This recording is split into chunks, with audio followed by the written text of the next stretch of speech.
The whole world's kind of waking up to it, this screen time thing. The bigger the screen, I had this analogy. I love this analogy. You watch TV. TV's not bad anymore. It used to be bad, but now TV's not bad because it's a large screen. Large screen encourages more people to watch. You can watch a movie together. Then as the screen gets smaller, the worse it gets. Then you get the iPad, less interaction, and then you have the phone. Now you're self-isolated, and now you're just with yourself.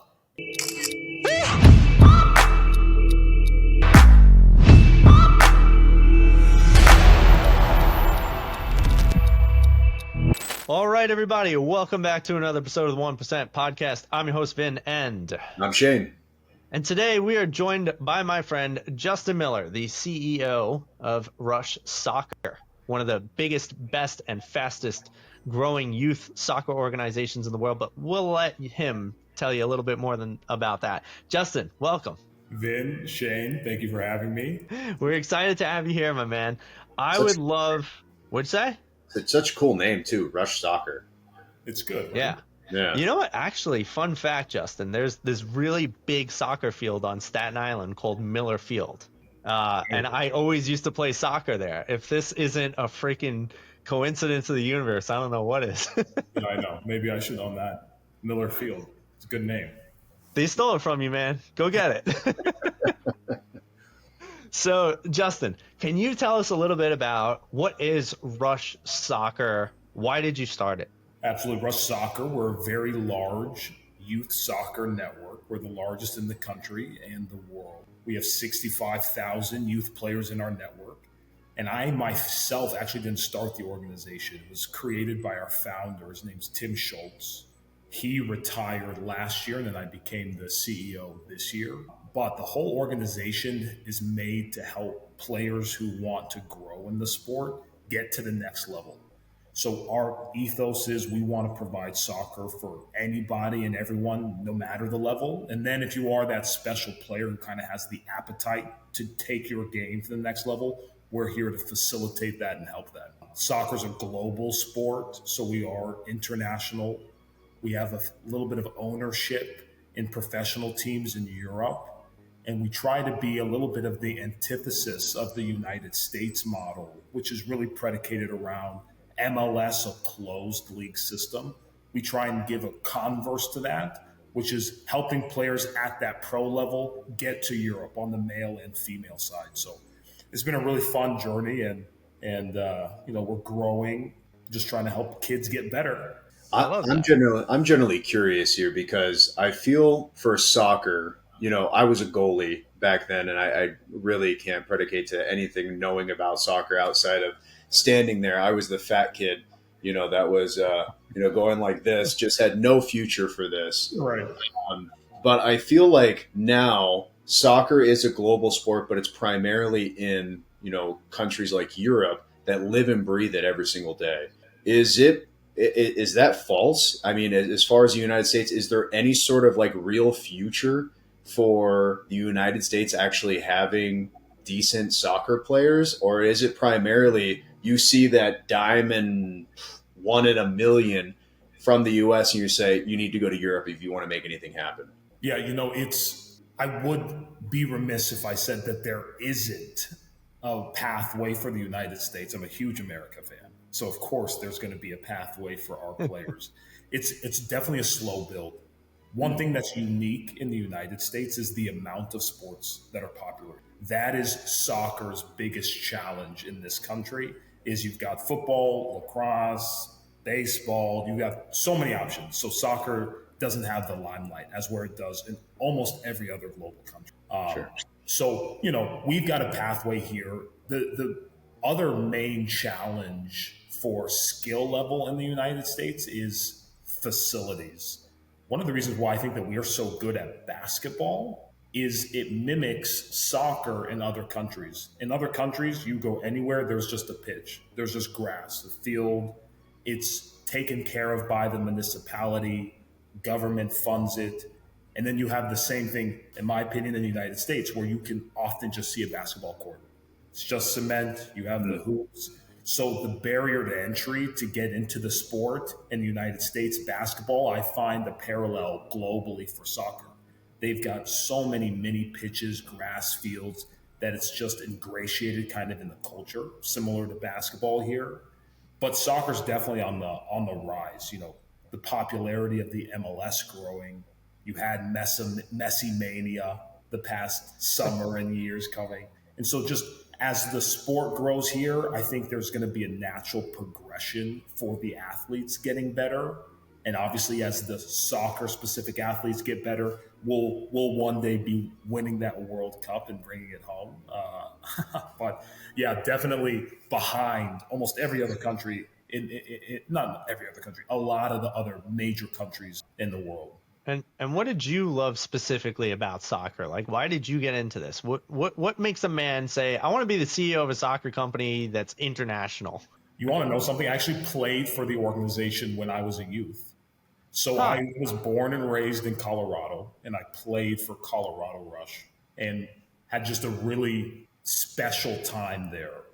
Youth sports is really special because I think you both said you played. It's not only just learning and crafting the skill, but it really shapes your life.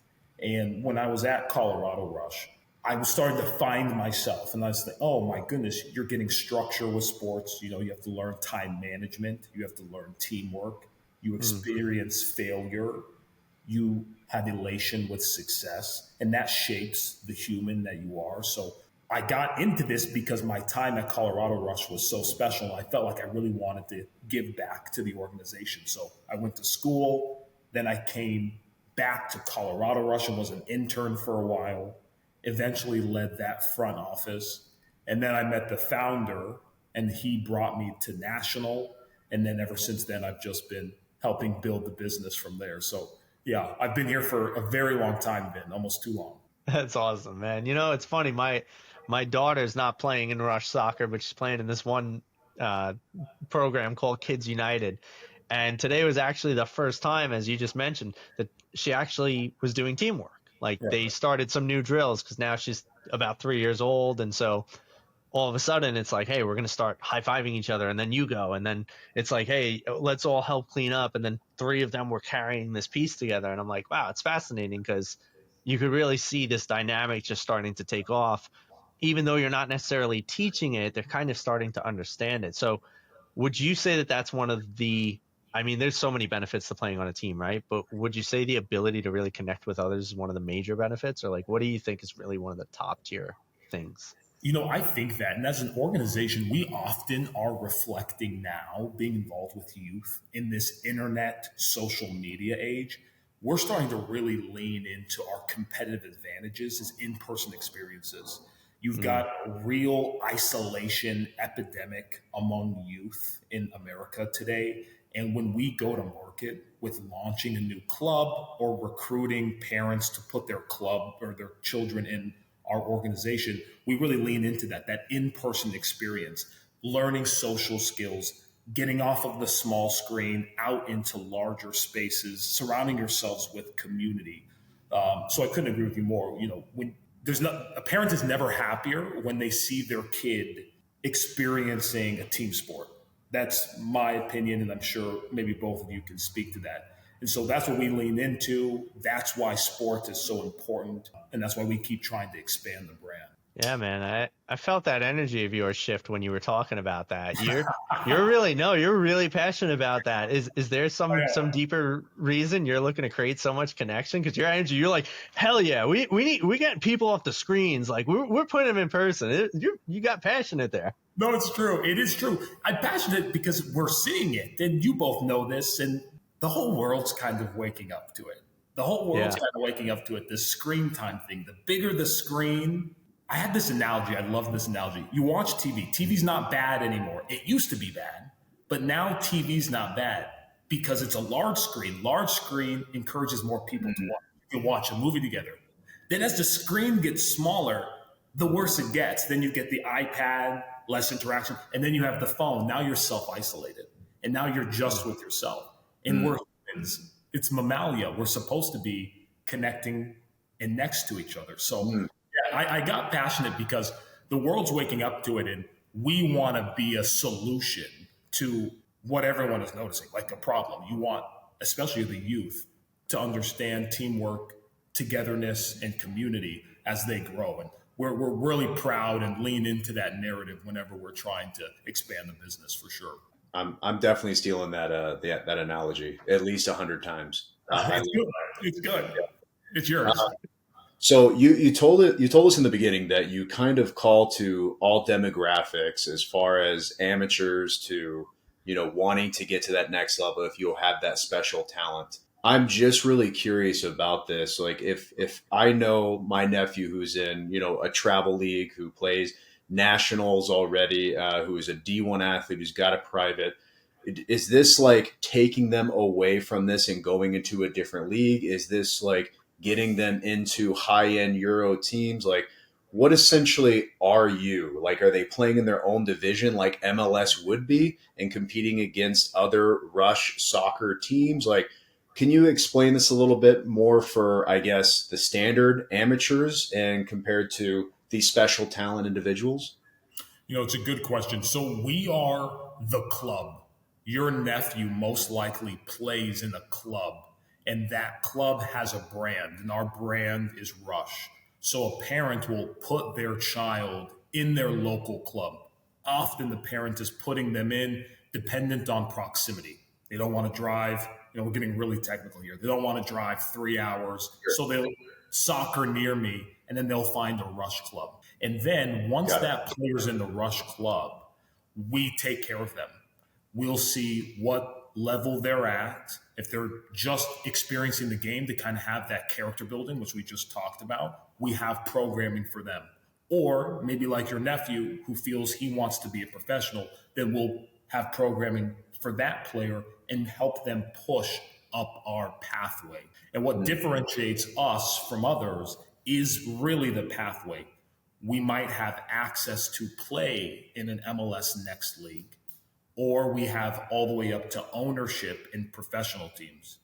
So this network and pathway that we build is kind of our differentiator. And depending on what level you're at, depends on where you fit within this pathway, the pyramid, up to the highest level, which is pro. I mean, that's really what it's all about is networking. I mean, that's been the name of the game since day one with business. It's, it's not what you know, it's who you know. And, if you actually know somebody or have somebody who believes that they're professional talent to get them to that level, it's about who you know. So I'm glad I met you.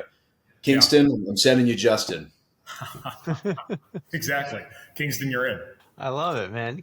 Justin, can you tell me a little bit? I find it fascinating.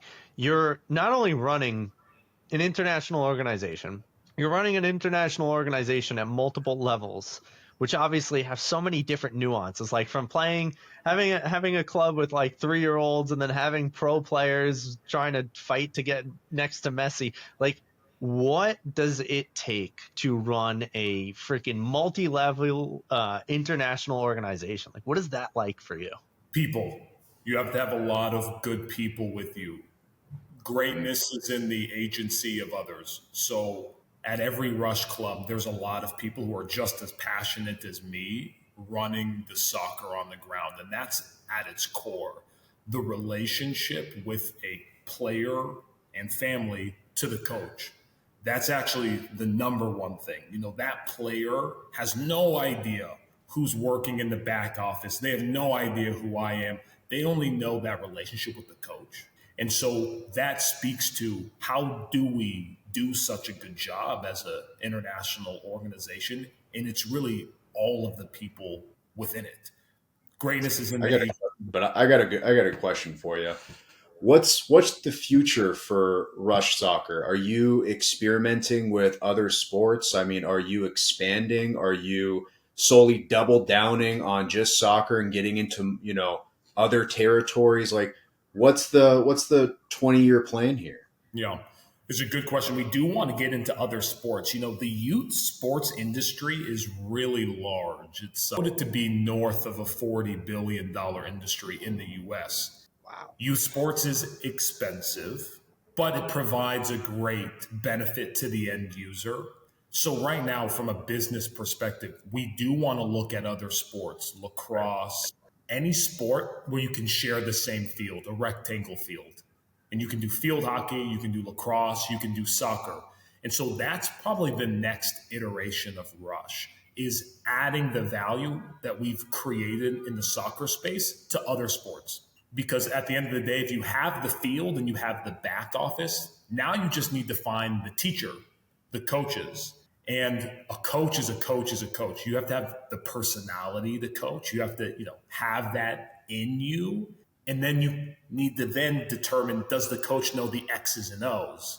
Mm-hmm. And so because we've iterated this so many times on the soccer space, I think by 25 or 26, we're going to start looking into new sports. And we're also really encouraged to do that because a lot of our members have family members that play other sports.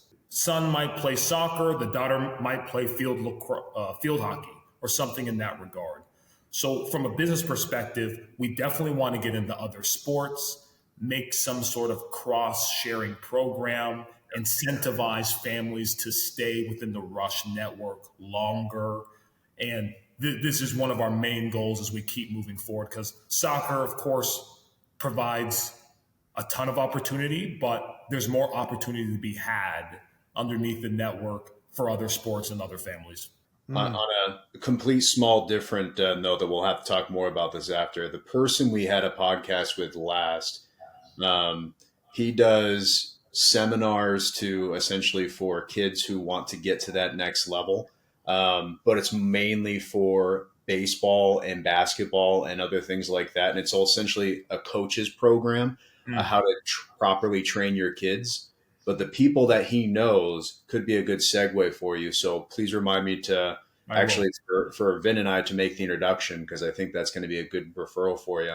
That's good. Yeah, I know. Vin already hooked me up with another person. I'm loving it. Give me all the connections. Yeah. this guy particularly, I think will be a good game changer for you too. He's somebody you want to know. Good. Incredible. Yeah. So Justin, I got another quick question for you, because it's interesting. I've heard that there is thoughts or potential, or maybe it's just rumors, and maybe you could verify it. But I hear thoughts or whispers of potentially even having the World Cup come to the U.S. Is that something that could possibly happen? Is it something that is happening? And how do you think that will, shape up? It's happening, brother. Oh, shoot. The World Cup, it's coming. It's 26. The World Cup. Yes. We're not going to be participating in it. Let's make that very clear, though. Who? The U.S. No, we are. The World Cup, absolutely. The U.S. is participating. Every single host gets to have their team play. So even when the last World Cup, it was in Qatar in the Middle East, awful team, respectfully. They're just not good at soccer, Qatar. But because they're a host nation, their team automatically gets to join. So in 26, the U.S. is coming to the United States, Canada, and Mexico. So our team automatically gets a bid in. So we didn't have to qualify this year, but it's coming. And it's really good for our organization. It's really good because it just brings more attention to soccer. It really is a numbers game, similar to our business. The more players that you have, the more likely you're going to find that diamond in the rough or spark something in a player to want to make them train so they can be the next Messi. So the World Cup has more economic impact than the Olympics often, depending on the country, depending on the year. But this is a really, really monumental time for soccer in this country, the World Cup coming. It's going to be I think majority of the games are in the United States. Again, we're sharing it with Canada and Mexico, but we have all the infrastructure. This is the sports capital of the world, the United States. When you think about it, we have all the stadiums, all the infrastructure, and there's incredible stuff that happens after. In LA, they're expanding their public transit in a really meaningful way because of the World Cup. And that's the only reason why people don't like LA, because they're sitting in traffic. But there's billions of dollars to expand this public transit plan in honor of the World Cup. And our business is going to benefit significantly because of this. Parents understand the mania. Soccer is an excellent first sport for young children. And we are preparing in a real meaningful way on making sure all of our Rush clubs around the country that are adjacent to the stadiums are going to be prepared for this intrinsic growth, this inevitable growth that's going to happen simply because the World Cup is here. Interesting. You Do know? you think here's an interesting thought? Do you think soccer, once it starts getting a little more mainstream and the World Cup comes, do you think it'll finally overtake pickleball? Pickleball. I mean, what is this thing? What is it? Do either of you play? I No. don't play. I just people keep telling me I should, but I don't play it. No. Yeah. I mean, we're ahead of pickleball, but I mean, Are you sure? Because I hear a lot of people playing pickleball, man. no, I know. So have I. It's a new thing. I mean, we better be. I'm going to sprint to ChatGPT after this call and make sure that we're still ahead. Soccer, but The fastest growing sport in the world. fastest growing sport in the world. My goodness. Yeah, I mean, shoot. Hopefully, the World Cup will make us trounce pickleball, but we're a more dynamic sport. We're better than pickleball. Vin, Yeah. you're hilarious. So, first off, soccer is a team sport. I don't even know if you can classify pickleball as a team sport at all. All right. They got duos. I think it's the fastest growing sport for people over the age of 40 that don't want to move as much. Now you're just stereotyping. Well, I've never played pickleball, and nobody here has, I presume. But Yeah. anyways, that's really exciting. I had no idea about the transportation expansion for LA. I mean, strictly for the World Cup, it definitely makes sense. I honestly didn't know that it was going to be utilizing our stadiums too. I didn't know it was going to be strictly in Canada, Mexico, and the United States for the entirety of the World Cup. I thought it was going to be going back and forth from Europe to the United States. So that's really exciting. Yeah. The final, don't hold me to this, but they changed it. It was at the SoFi Stadium. Is that Kroenke? Who owns the right? Is it Kroenke Sports? I think Kroenke Sports maybe owns. There's a controversy between FIFA and Kroenke. Final move from there. Now it's at MetLife, gentlemen. Mm-hmm. Are we going to the final? Oh, you're in Vegas. Vin, are we going to the final? It's right here in MetLife. I don't know, Justin. Do you have tickets for us? Let me see what I can do. Yeah. No, it's here in a bunch of NFL stadiums, and it'll be special. Mercedes-Benz, another one. Yeah, it'll be great. That's interesting. And hey, you mentioned something to me in a conversation you and I were having, and we didn't really touch on it, but I figured we'd save it for here. You mentioned something about a pay-to-play model. What exactly is that? What does that look like, and how does that impact the sport? Yeah. So let's just take Europe, the Western world. In Europe, to enter soccer is mostly free. And then in the United States, you have to pay.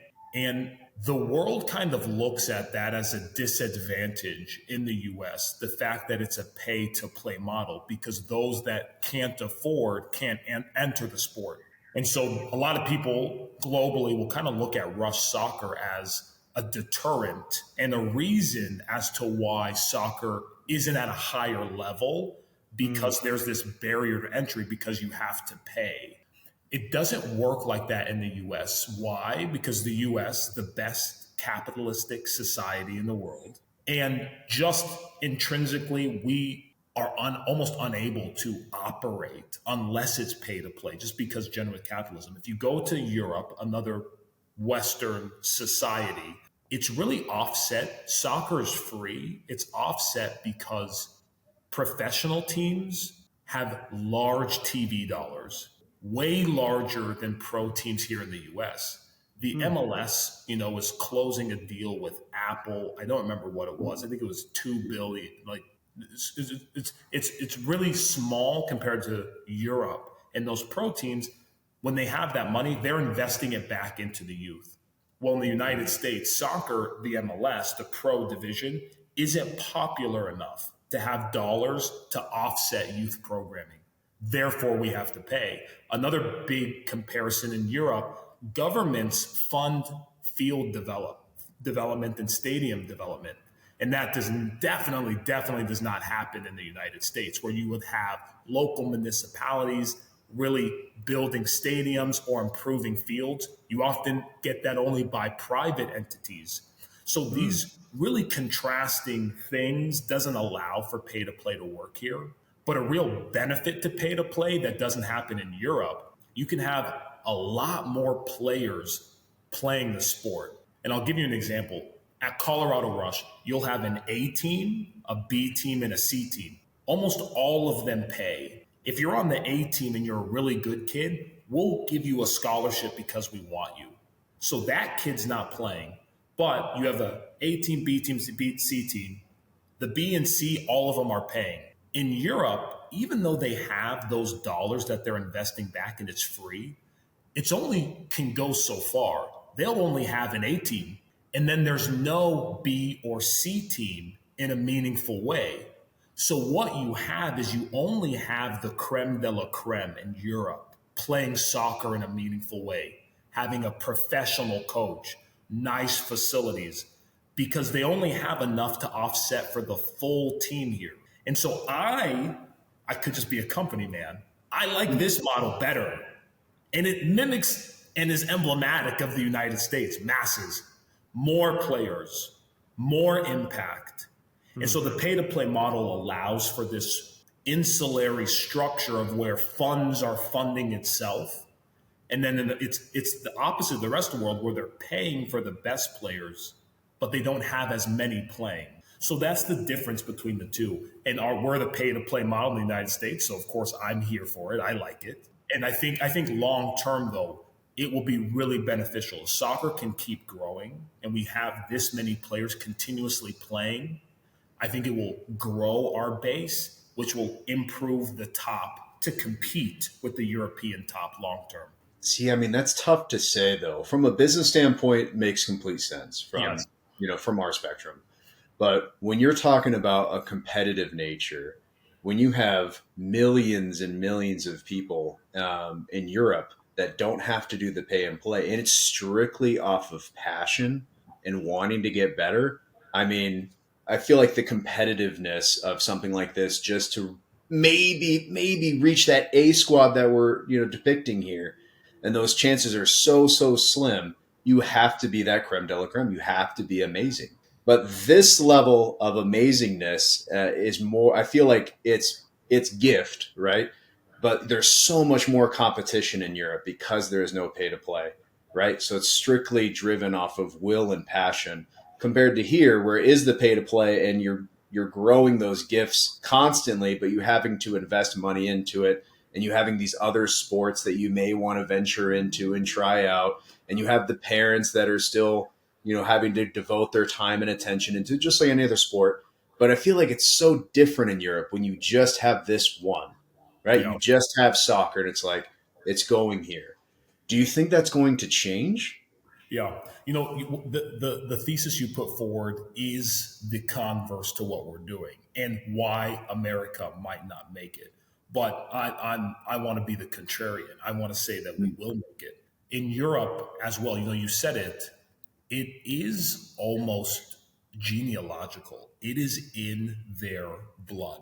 Right. And so I really do think there's something with that in that regard too, of just literally, people mating who are only soccer, love soccer, have played soccer, then they're producing children that are only soccer. So, we won't, it's naturally going to be harder to catch up in that way. But if you have like an economic model, in my opinion, that can help fuel it quicker because it's just almost biological in Europe, I think that might propel us. I agree with you that it's difficult to catch up, but to say never, especially in a country like the United States, who doesn't like the word never and doesn't like the word we won't, it's hard to say. Is it a tall task? Absolutely. Absolutely. And it's not going to come anytime soon, Shane. It really won't. But I really do think that we're going to continuously catch up, especially as you see football numbers going down. If you see football numbers going down, concussions, families aren't as willing to put their kid in that. Other sports dwindle. Soccer's always going to be around. Mm-hmm. Safe, fun, global. This is the competitive advantage of the sport. And so we'll always be here. We'll always be fueling it unless there's a million pickleballs that start popping up and Pickleball everywhere. Soccer. we'll still be here. But Shane, you're right. That is the retort to why America might not reach a European level one day. I think the one point though that you made there, like, and that kind of what brings us, like, just this podcast in general, the 1%, that mindset. My nephew, who is in Arizona and lives, breathes soccer and has been for the past 10 years. That's all he wants. He has a personal trainer. He wakes up, he works out twice a day, does soccer drills, shooting drills. Like, I think that's what it takes if that's what you want to be, to have that drive. I think the biggest part that he's missing is that competitive nature of a million other people that have that too. That's what's going to make him better. That's what's going to get him to the next thing. That's his next competitive battle. But I think that's what you bring to the table as far as the connections and the clubs in general to get him to that level potentially, right? Yeah, yeah, you're right. And I'm even going against what I just said because that struck me what you just said. It is true. Iron sharpens iron.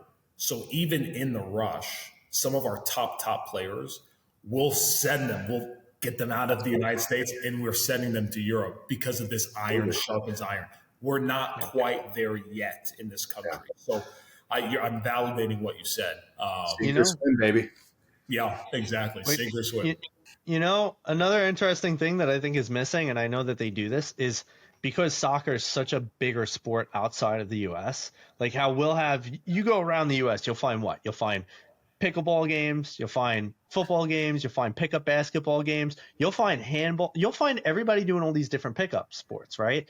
But you don't really see people just picking up and going to play soccer. Like there's groups, but it's not that big. I know for a fact that a lot of these soccer scouts will do pilgrimages around freaking Southern America and all this stuff, going through the villages looking for those rough gems where they're like, holy crap, that kid is good. He's genetic. He wants it. He's playing with no shoes in the dirt. I'm going to lift him up. And for a lot of those people, it's their opportunity out of poverty. So they're fighting to, like, I need to be the best soccer player in my village and maybe I will make it and maybe I'll save my family or whatever. And I think to that point, like, as we're talking about just the difference in demographics, a lot of the Americans, like, it is that pay to play. And because it's that pay to play, there's not really a need, because if your parents can afford a luxury like sending you to soccer practice, if you don't want to freaking play soccer and make $1 million because that's the way to retire your family, you don't have to. And I think there is more of that hunger, which makes it, to your point, kind of difficult to get the U.S. up into that fighting condition. And you're exactly right. And that's what you can kind of see with basketball and football. You have kids in this country who are trying to get out of a situation that they don't like, and they want that college scholarship or they want that NFL contract. You're not seeing that as much in the United States because soccer is not as popular. But with this economic model, I'll give you an example. At the Rush, we've increased our scholarship budget every year by minimum 15%. And that's because of the pay to play model. So more players than ever are able to play soccer, because of the pay to play model. Yeah. So it's circular in itself, and that's what makes it uniquely special. But both of you are pointing out the exact reasons why a lot of these countries are ahead of us. We tell that to some of our top players at our academy. The kid doesn't want to get out of bed, and you say, listen, buddy, there's a kid in Brazil right now who has no food, no shoes, and he was already running 3 hours before you. And he's ready to eat your lunch. So get out of bed, let's go train. You both are pointing out the reasons why it's tough for us to get there, but I think we will get there one day. We will get there one day. It's the U.S. Do you think we like being? Do you think we like being behind in anything? I mean, come on. Look at the Olympics now, right? It's always us and China or something else. Like, soccer's just the next thing that we got to take up, and Justin's going to lead the way here. I love it. Yes, sir. Justin, we're getting close to wrapping up. I have one more question before we get into our final two. I'm very curious. In your mind, you've worked with so many people. You've been leading this organization. What do you believe it really takes for, and we were just kind of touching upon it, but I want you to dive a little deeper for any of our listeners who might have kids that are interested or any of our listeners that might be younger kids interested. What would you say is something that's really, really needed for someone to become an elite soccer player, whether it's here in the US or just in general? Like, what are the things you've noticed that really set them apart? This sounds a little bit defeatist, but sometimes it's almost innate. You can, especially on the youth side, I would say to a youth player, you gotta know that you want it and not just say it. And that's maybe cliche and they probably have heard it before. But when you're really working with top athletes, you'll go to a session to where our scouts have maybe selected the top 15 male, top 15 females, and you'll watch the first training and you'll be able to just see only 3 of these are going to make it. Only 3 of those are going to make it. But all of them are going to raise their hand and say that they really, really want it. And I don't know what it is. I don't know if it's genetic. I don't know if it's, a mindset that can be developed. But for youth players who want to take it to the next level, it's got to be a real desire, not fake, something to where they understand the work that it takes to get there and then willing to put in that work. So I don't know. It's a great question. Sometimes I am a little bit, again, defeatist on it and almost think it's either they have it or they don't, but I'm not sure. I'd like to believe that they can get it. That's Uh, that's been yeah, that question, right? Are they born with it, or right. have they always had this type of work ethic and mindset? There was it adopted by the parents? And I don't know the answer either. I I think it's do. a little of both. Vin has it. Go. I know the answers. What is it, it's Ben? so it's like this, right? The ranking is somebody who has the right mindset and the right genetics always up here. Somebody who has the right genetics and the wrong mindset always down here, and somebody that's somewhere in between can still excel even Good. if they're not spectacularly skilled at everything and they don't have the perfect genetics, but they can work really, really hard and outwork the people with the genetics. Mindset is something that is really early formed in your childhood. And there's 2 main mindsets. There's a great book that I'd recommend to Justin. This would be really helpful for you if you're, and continuing to grow people's minds in your organization. And for all you listeners, this great book, it's called Mindset, funny enough, by Carol Dweck. And she did a bunch of research on pro athletes. And the biggest things that she discussed in there was the difference between a growth mindset and a fixed mindset. And a growth mindset is something that you develop in a child when you praise them for effort, when you praise them for what they've done. Like, you don't say, hey, you're so naturally gifted at math because they got 100. My son is the smartest. He gets hundreds in math. He's so intelligent. What that does is it creates a fixed belief system where now if this kid doesn't get 100 on his math test, instead of thinking, well, maybe I didn't study hard enough or whatever, it starts attacking their internal belief system. And now they get diminishing results because now every time they do worse and worse at math, it starts attacking that they're naturally gifted. They don't believe they have to study. They don't believe they need to work harder. And so anytime something challenges them, they actually move away from it and they reject it without saying, maybe there's something wrong with me because I'm perfect. With a growth mindset, you always encourage things like effort. Like I always tell my daughter, for instance, I say, hey, great try, great effort, good work. Like I'll say things like that. And then I also teach her to trust herself and believe in herself. Whenever she'll hand me a painting, for instance, I never just say, wow, this is amazing. I'll encourage her. I'll say, this is nice. Do you like it? Or what do you like most about this? And so you start teaching your children these abilities to generate their own confidence, not look for external validation sources. And you praise effort, which always challenges them to look at, well, maybe I didn't do good because I didn't put in effort, because you're subconsciously programming them. So these are some of the deeper nuances. I mean, we could have a whole fun podcast on this, but Yeah, I love that. we're running out of time here and I don't want to keep prattling on. No, I love that. It speaks to some of the, what you just talked about was coaching. We have some deliberate coaching calls that we want to have be ubiquitous amongst all the Rush coaches. Good try, good job. So some of these affirmations that you're speaking of to help them grow. So that resonates with me. I like that, Vin. Right, tag me in, coach. I'll do it. So, so Justin, we got 2 last questions for you, my man, and it's been such a pleasure chatting with you. And I hope the listeners found tons of value. And I hope if any of our listeners have kids, you're putting them in Rush soccer. But Justin, as you know, this is the 1% podcast where we believe it's not about having $1 billion.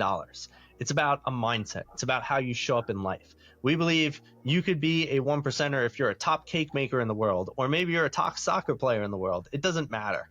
what would you say is your version of a 1% life? What are you striving for? How do you try, or what do you do to make yourself have a 1% lifestyle? A 1% lifestyle. The first thing that comes to my mind is doing things for others. When I first think 1%, I almost think individualistically, and I don't want to think that way. My favorite quote, I think, is good people plant trees for shade in which they'll never sit. And Mm, I think a real baller is someone who can become economically sound, have economic security, and then share with their direct circle, direct family, children, a partner.